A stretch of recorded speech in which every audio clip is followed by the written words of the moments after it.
Simplify 2 power 5 whole square into 7 cube by 8 cube into 7. 2 power 5 whole power 2 ante a power m into n. So a power mn.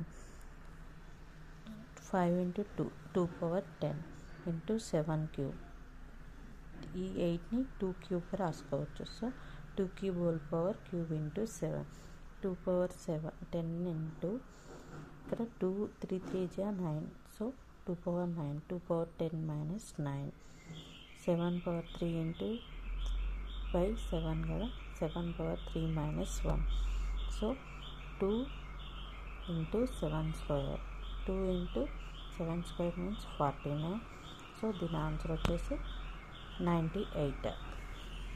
Next problem వచ్చేసి 25 into 5 square into t power 8 by 10 cube into t power 4 simplify.